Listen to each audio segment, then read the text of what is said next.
हाँ जी, रिटायरमेंट और death of partner का हमारा जो नया टॉपिक चल रहा है उसके अंदर आज मैं आपको एक तो न्यू रेशो निकालना बताऊंगी कि किस तरह से न्यू रेशो हम निकालते हैं अगर कोई पार्टनर रिटायर हो जाता है या उसकी डेथ हो जाती है। दूसरा मैं आपको गुडविल का ट्रीटमेंट बताऊंगी कि कैसे कैसे गुडविल का ट्रीटमेंट होता है। तो सबसे पहले जैसे आपका जो एग्जाम के अंदर जो प्रैक्टिकली सम आ जाता है वो किस तरह से आता है, जैसे मान लीजिए ए है, बी और सी ये तीनों पार्टनर है और इस फॉर्म में वो प्रॉफिट को बांट रहे हैं, मान लीजिए 1/2, 1/3 और 1/6। और अगर क्वेश्चन में आ गया कि मान लीजिए जो बी है वो रिटायर हो गया तो हमारा जो नया रेशो है वो क्या होगा, तो हम क्या करेंगे, सबसे पहले एलसीएम ले लेंगे। 6 एलसीएम आ गया हमारा, 3, 2 और 1। इस फॉर्म में हम इसको लिख सकते हैं 3:2:1 में। अब अगर मान लीजिए बी रिटायर हो जाता है तो बी रिटायर हो गया तो न्यू रेशो जो है वो ओल्ड पार्टनर्स का वो क्या रह जाएगा, वो रह जाएगा जी 3:1। बिल्कुल इजी सम है। इस तरह से हम इजीली न्यू रेशो को इस फॉर्म में कन्वर्ट करके निकाल सकते हैं।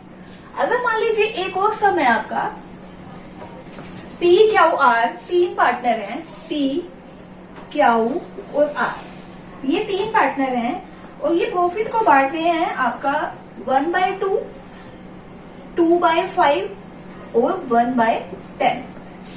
अब ये क्वेश्चन कहता है कि अगर P रिटायर हो जाता है तो न्यू रेशो क्या निकलेगा।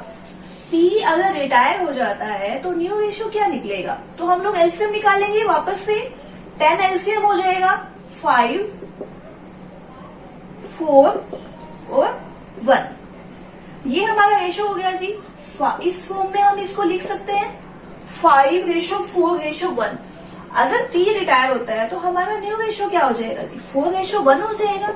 बिल्कुल इजी फॉर्म में हम इसको निकाल सकते हैं। ये तो था कि सिंपल, अगर हमने जो पार्टनर्स हैं अपना जो न्यू रेशो है उसको चेंज नहीं कर रहे हैं। लेकिन अगर हम इसको थोड़ा सा और चेंज करते हैं कि मान लीजिए जो पार्टनर्स है बाद में प्रॉफिट चेंज कर दें, रेशो में चेंज कर सकते हैं, या फिर इस वाला जैसे जाने वाला पार्टनर है उसका कुछ पार्ट क्यू ले रहा है, कुछ पार्ट आर ले रहा है, या जैसे बी जा रहा था तो कुछ पार्ट ए ने लिया, कुछ पार्ट बी सी ने लिया, इक्वली ले लिया इन दोनों का पार्ट। तो ये निकालने के लिए अब हम अगला सम करते हैं। हाँ जी, एक क्वेश्चन है आपका, जैसे मान लीजिए ए है, बी और सी, 3 पार्टनर हैं, रेशो है 5:4:3। इसमें वो अपना प्रॉफिट बांट रहे थे। अब क्या हुआ कि सी जो है वो रिटायर हो रहा है। सी कह रहा है कि मैं नहीं काम करना चाहता इन फ्यूचर में। इट मीन जो न्यू रेशो है वो 5:4 हो जाएगा। लेकिन सम में थोड़ा सा ट्विस्ट आ गया। अब वो ये कह रहे हैं कि ए और बी जो हैं वो इस प्रॉफिट को, जो सी के प्रॉफिट को है, वो 3:2 में बांटेंगे। तो अब अपना जो न्यू रेशो होगा वो क्या निकलेगा। दोबारा से मैं एक बार क्वेश्चन करा रही हूँ आपको कि ए बी सी 3 पार्टनर हैं, 5:4:3 में वो प्रॉफिट को बांट रहे हैं। तो हमारे हिसाब से जो हमने पहले किया था जो न्यू रेशो है वो तो 5:4 हो जाना चाहिए। लेकिन सम के हिसाब से वो कहते हैं कि जो सी के हिस्से का प्रॉफिट है इट मीन्स 3/12। 3/12 जो उसका जो शेयर है वो ए और बी 3:2 के अंदर बांटेंगे। तो अब उनका नया प्रॉफिट क्या होगा। अब कैलकुलेशन कैसे निकालेंगे हम लोग। सी का जो शेयर है वो है जी 3/12। अब 3/12 का ए कितना हिस्सा ले लेगा, ए ले लेगा 3/5, तो 9/60 हो गया। ठीक है जी। और बी कितना हिस्सा ले लेगा, 3/12 का 2/5 बी ले लेगा, यानी कि 6/60 कौन ले लेगा, बी। और ए का जो ऑलरेडी शेयर कितना है, ऑलरेडी उसका शेयर था जी 5/12 प्लस में 9/60, न्यू रेशो हो जाएगा उसका 60, हमारा एलसीएम हो गया 25 प्लस में 9, यानी कि 34/60। ये उसका न्यू रेशो हो गया। अब बी का क्या हो जाएगा, बी का हो गया 4/12 प्लस में 6/60, 60 एलसीएम हो गया तो 20 प्लस 6 26/60, यानी कि 34:26। 2 से डिवाइड हो जाएगा 17:13। ये हमारा न्यू रेशो हो जाएगा जी ए और बी, हाँ जी, ए और बी का ये न्यू रेशो हो जाएगा। ठीक है, इस तरह से इसकी कैलकुलेशन होगी। ए का जो सी का जो शेयर है वो ए में भी ऐड हो जाएगा 3/5 और बी में ऐड हो जाएगा उसका 2/5। दोनों को अगर हम ऐड कर देंगे तो न्यू रेशो इस तरह से निकलेगा। ठीक है जी, अगला एक और अलग ढंग से जो सम है वो मैं आपको कराती हूँ एक बार। हाँ जी, न्यू रेशो निकालने में एक और टाइप का जो सम है वो इस तरह से भी आ सकता है। जैसे मान लीजिए ए है, बी और सी, ये 3 है और प्रॉफिट को बांट रहे हैं वो 4:3:2 के अंदर। अब ए, जैसे बी है, मान लीजिए वो रिटायर हो रहा है, तो ए और सी का हमारे हिसाब से रेशो कितना होना चाहिए? 4:2 हो जाएगा। लेकिन ए और सी ने डिसाइड किया कि इन फ्यूचर वो प्रॉफिट को 5:4 के अंदर डिवाइड करेंगे। तो अब क्या करेंगे जी? अब हमारा न्यू रेशो कैसे निकलेगा? न्यू रेशो निकालने के लिए मैंने आपको पहले बताया था कि अब जो रिटायरमेंट के अंदर हम लोग क्या करते हैं न्यू रेशो निकालने के लिए, न्यू रेशो माइनस में ओल्ड रेशो करते हैं, जिससे हमारा गेनिंग रेशो निकल जाता है। लास्ट टाइम जब हम सेक्रीफाइस रेशो निकाल रहे थे तो ओल्ड रेशो माइनस में न्यू रेशो करते थे। तो अब हमारा पहले वाला जो रेशो है वो कितना था? वो था जी ए का और सी का। ए पहले कितना ले रहा था? 4/9 और अब वो कितना ले लेगा? 5/9। तो उसका गेनिंग रेशो कितना हो जाएगा जी? 9 एलसीएम हो गया 5 और 4, यानी कि 1/9। और सी जो है वो उसका पहले वाला कितना था? 2/9 और अब कितना है? 4/9। तो 9 एलसीएम हो गया 4 माइनस में 2/9। अब ये सम ये कहता है कि जैसे ए बी सी 3 पार्टनर हैं, 4:3:2 के अंदर उन्होंने प्रॉफिट बांटा, तो हमारे हिसाब से तो न्यू रेशो होना चाहिए था 4:2, लेकिन उन्होंने न्यू रेशो जो डिसाइड किया वो रेशो डिसाइड किया 5:4। अब क्वेश्चन के अंदर आ गया कि गेनिंग रेशो कैसे निकालेंगे। तो गेनिंग रेशो क्या हो गया जी? न्यू रेशो माइनस में ओल्ड रेशो। तो न्यू रेशो था हमारा 5/9 और पहले जो ए था वो ले रहा था 4/9, और इसी तरह से सी है 4/9 ले रहा था और अब ले रहा है वो 4/9 अब लेगा, और 2/9 जो है वो पहले ले रहा था। तो इस तरह से गेनिंग रेशो हो जाएगा जी 1:2।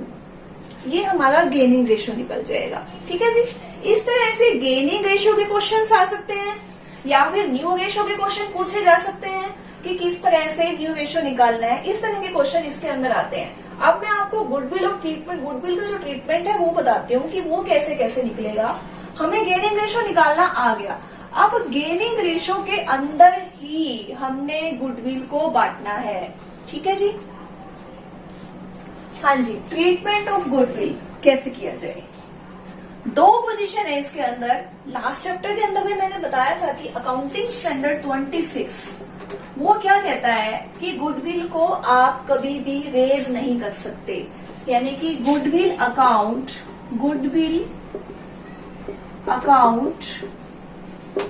Can not be raised.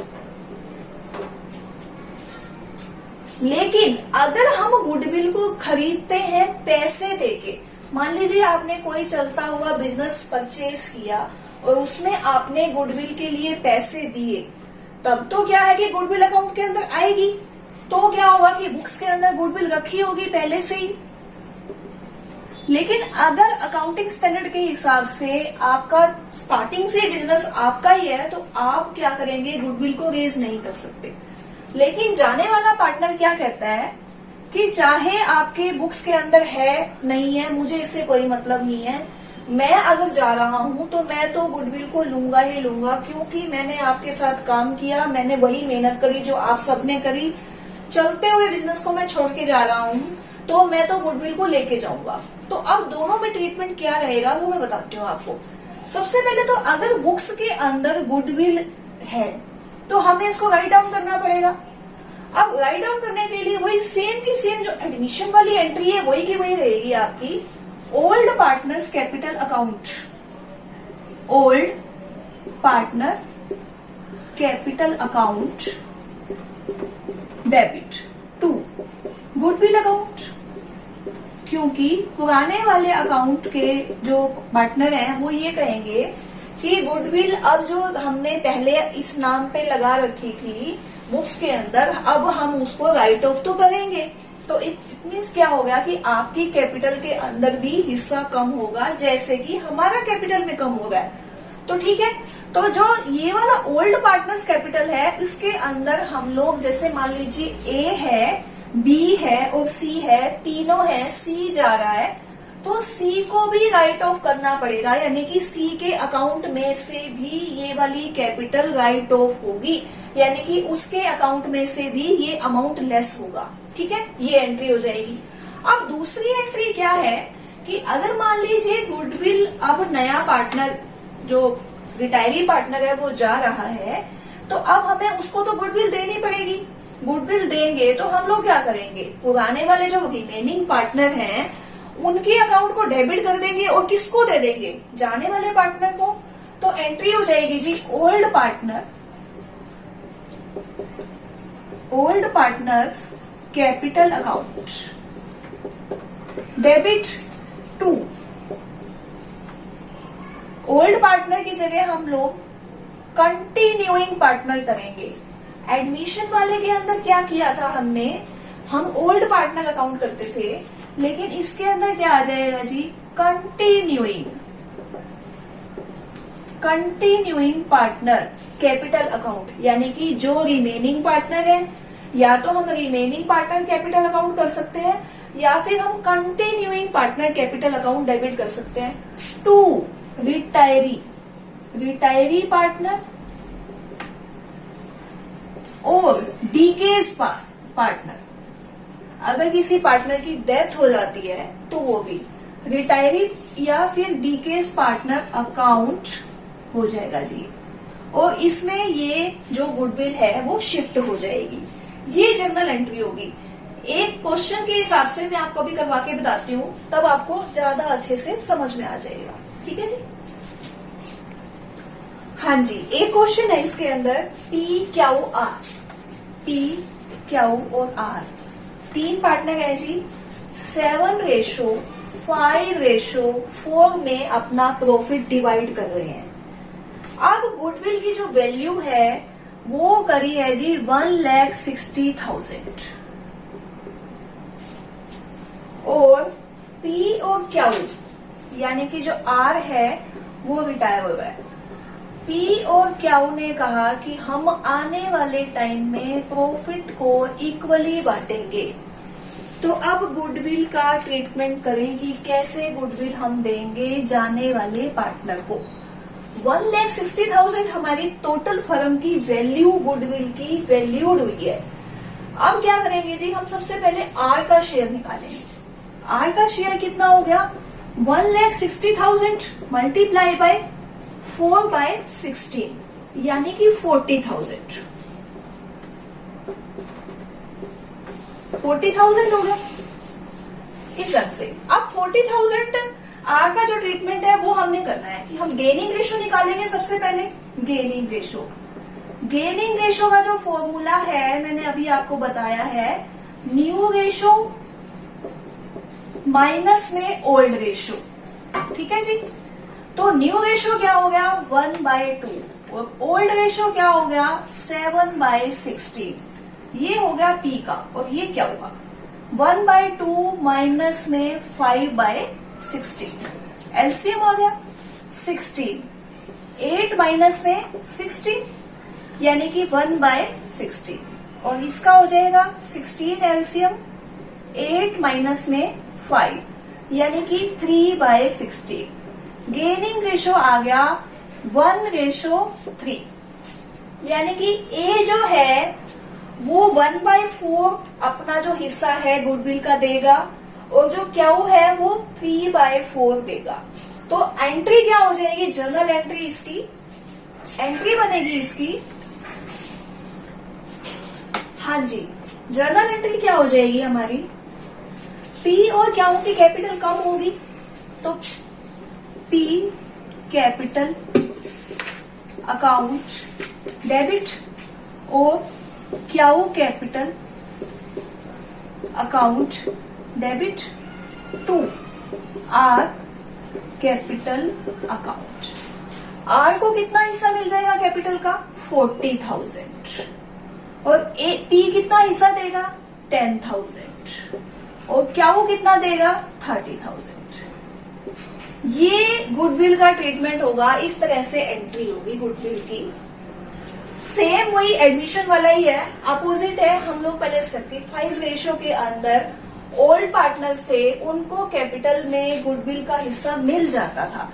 अब जो जाने वाला पार्टनर है वो जा रहा है, उसको गुडविल का हिस्सा मिलेगा, यानी कि उसकी कैपिटल है वो इंक्रीज हो जाएगी और जो रिमेनिंग पार्टनर है या जो कंटिन्यूइंग पार्टनर है उनकी कैपिटल कम हो जाएगी, उनको गेनिंग रेशियो के अकॉर्डिंग ही हिस्सा देना पड़ेगा। ठीक है जी, इस तरह से होगा। एक और सम है आपका जिसके अंदर क्या है कि जो पार्टनर रिमेनिंग है उसमें से भी कोई एक पार्टनर है जो अपना हिस्सा सेक्रीफाइस कर रहा है। अब अगर वो भी सेक्रीफाइस करेगा तो अब क्या होगा कि उसको भी इस इट मीन्स क्या है कि गुडविल का हिस्सा मिलना चाहिए। तो वो ट्रीटमेंट कैसे होगा वो मैं आपको बताती हूँ अभी। बोल। हाँ जी, एक अलग सी सिचुएशन वाला सम है जो मैं आपको करवा रही हूँ अभी। इसमें क्या, मान लीजिए ए बी सी डी और ई 5 पार्टनर हैं और उनका प्रॉफिट शेयरिंग रेशियो है 5:4, 3, 2 और 1। ये इनका रेशियो है और किसी ट्रेजेडी के कारण डी और ई का एक्सीडेंट हो जाता है, ऑन द स्पॉट वो दोनों ही एक्सपायर हो जाते हैं। तो अब जो न्यू रेशियो है वो है जी 4:6 और 5 रिस्पेक्टिवली। ए बी और सी ले रहे हैं। तो अब क्या होगा, किस तरह से गुडविल का ट्रीटमेंट होगा। जो गुडविल की वैल्यू है वो निकाली गई है जी 1,50,000। ठीक है जी, 1,50,000 है।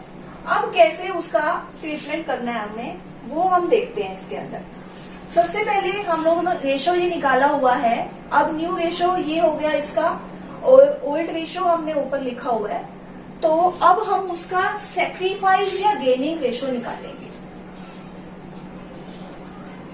सबसे पहले ए का है। ए पहले क्या कर रहा था, 9, 12, 15, 5/15 ले रहा था और अब वो जो ले रहा है वो रेशो ले रहा है जी 4/15। एलसीएम हो जाएगा 15, 4 माइनस में 5, यानी कि अब तो उसका रेशो और भी कम हो गया। ए ने तो सेक्रीफाइस कर दिया किसका, 1 का। अब उसके बाद बी पहले कितना ले रहा था,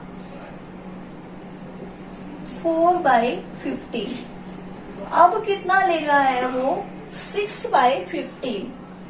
तो एलसीएम हो जाएगा 15, 6 माइनस में 4, तो यानी कि अब गेनिंग हो गया। बी गेन कर रहा है 2 के लिए और ए ने क्या किया, सेक्रीफाइस किया, तो ये माइनस हो गया।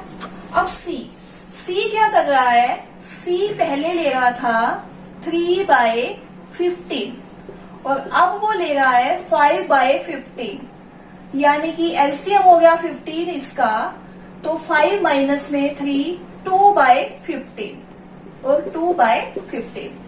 ये भी प्लस में हो गया गेनिंग में, और डी और ई तो जा ही गए हैं। तो इट मीन्स क्या होगा कि ए ने भी सेक्रीफाइस किया और डी और ई तो जा चुके हैं।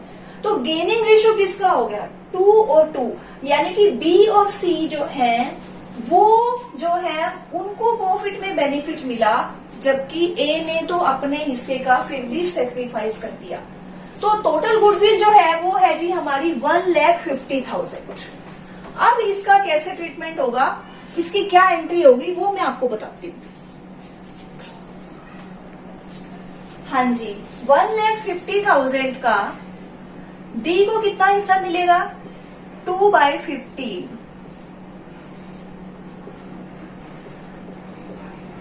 यानी कि 20,000 डी को मिलेगा। ई को 1,50,000 मल्टीप्लाई बाय 1/15, यानी कि 10,000 ई को मिलेगा, यानी कि जो ई के जो नॉमिनी है उनको मिलेगा। और ए को 1,50,000 का सेक्रीफाइस कर दिया 1/15, तो 10,000 ए को भी मिलेगा। इट मीन्स क्या हुआ कि 40,000 रुपीज की जो गुडविल है उसकी एंट्री होगी। और देंगे कौन, गेनिंग रेशो में बी और सी 2:2 में, यानी कि 20,000 और 20,000 दोनों की कैपिटल कम हो जाएगी, तो एंट्री बनेगी B capital account 20,000, C capital account 20,000। और किस किस को मिलेगी, A capital account, D capital account और ई कैपिटल अकाउंट।